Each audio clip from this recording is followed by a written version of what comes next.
22 മാസങ്ങളായിട്ട് Israel നടത്തുകയാണ് ദയയില്ലാത്ത ആക്രമണം ഗാസയുടെ ഹൃദയത്തിൽ. തകർന്നടിഞ്ഞിരിക്കുകയാണ് ഗാസ. ഭൂപ്രകൃതി തന്നെ മൊത്തം മാറിയിരിക്കുന്നു.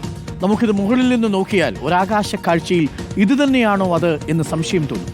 അല്പസമയം മുമ്പ് റോയിട്ടേഴ്സ് പുറത്തുവിട്ട ചില ആകാശ ദൃശ്യങ്ങൾ പ്രേക്ഷകരെ ഞാൻ കാണിച്ചു തരാം. എന്താണ് ആ കാഴ്ചയെന്നറിയാം. 2020-ലെയും 2022-ലെയും ഗാസയുടെ ചിത്രങ്ങളുണ്ട്. ജോർദാനിയൻ സൈനിക വിമാനത്തിൽ നിന്ന് പകർത്തിയ ആകാശ ചിത്രങ്ങളാണ് ഞാൻ പ്രേക്ഷകരെ കാണിക്കാൻ പോകുന്നത്. 2020-22 കാലത്ത് അന്ന് 2020-ൽ ഗാസ ഇങ്ങനെയായിരുന്നു. മനോഹരമായ ഗാസയുടെ നഗരത്തിന്റെ തിരക്ക് പ്രേക്ഷകർക്ക് കാണാം. ഇടയ്ക്കിടയ്ക്ക് വല്ലപ്പോഴും വന്ന് പതിക്കുന്ന ഇസ്രായേലിന്റെ മിസൈലുകളും തിരിച്ച് ഹമാസ് ഇവിടുന്ന് തൊടുക്കുന്ന റോക്കറ്റുകളും മാത്രമായിരുന്നു പലസ്തീനിൽ അന്ന് ഈ ഗസയിൽ വലിയ പ്രതിഷേധമുണ്ടാക്കിയിരുന്നതും അസ്വാരസ്യമുണ്ടാക്കിയിരുന്നതും. അതൊഴിച്ചു നിർത്തിയാൽ ജീവിതം സാധാരണ നിലയിലായിരുന്നു ഗസയിൽ. പ്രേക്ഷകർക്ക് കാണാം വളരെ മനോഹരമായ കെട്ടിടങ്ങളും തീരങ്ങളും ഒക്കെയുള്ള പ്രദേശമാണ് ഗാസ. എന്നാൽ ഇന്ന് ഗാസയുടെ ഒരു അവസ്ഥ നോക്കൂ. പൂർണ്ണമായും തകർന്ന് തരിപ്പണമായി കഴിഞ്ഞിരിക്കുന്ന ഗാസയാണ് നിങ്ങൾക്ക് കാണാൻ സാധിക്കുക. ഈ വർണ്ണചിത്രമുള്ള ഗാസയും പൂർണ്ണമായിട്ടും തകർന്ന് തരിപ്പണമായി മണ്ണിൻ്റെയും ഇഷ്ടികയുടെയും കുമ്പാരം മാത്രമായി കഴിഞ്ഞിരിക്കുന്ന ഗാസയും നിങ്ങൾക്ക് കാണാം. മറ്റൊരു ദൃശ്യം കാണാം. 2022-ൽ പകർത്തിയ ദൃശ്യമാണ്. വളരെ തിരക്കുള്ള നഗരത്തിലെ വളരെ മനോഹരമായ കെട്ടിടങ്ങളുമുള്ള ഗാസയുടെ നഗരം ഒരു ഭാഗത്ത്.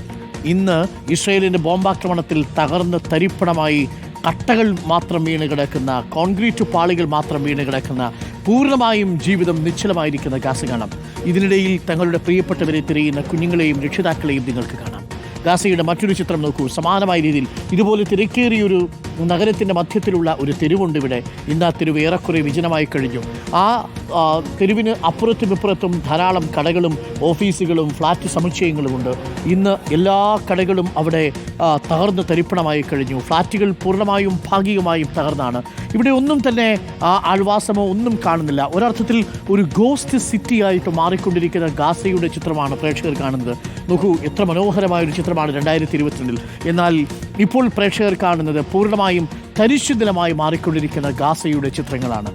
ആ അർത്ഥത്തിൽ പ്രിയപ്പെട്ട പ്രേക്ഷകരെ, 61,000-ത്തിലധികം ആളുകൾ കൊല ചെയ്യപ്പെട്ട, 100-ലധികം കുഞ്ഞുങ്ങൾ പട്ടിണി കൊണ്ട് മരിച്ചു വീഴുന്ന ഗാസയിൽ അവിടെ ആശുപത്രിക്ക് നേരെയും കടകൾക്ക് നേരെയും വിശന്ന് വലഞ്ഞ് ഭക്ഷണം തേടിയെത്തിയിരിക്കുന്ന മനുഷ്യർക്ക് നേരെയുമാണ് ഇസ്രായേൽ ഇപ്പോൾ അവരുടെ ബോംബുകളും അവരുടെ മിസൈലുകളും റോക്കറ്റുകളും വിക്ഷേപിച്ചുകൊണ്ടിരിക്കുന്നത്. പ്രതിരോധിക്കാനുള്ള എല്ലാ ശേഷിയും നഷ്ടപ്പെട്ട ഗാസ അതിജീവനത്തിനു വേണ്ടി കേഴുകയാണ്. മാറ്റം വല്ലാതെ ഹൃദയത്തിൽ തൊടുന്നതുമാണ്.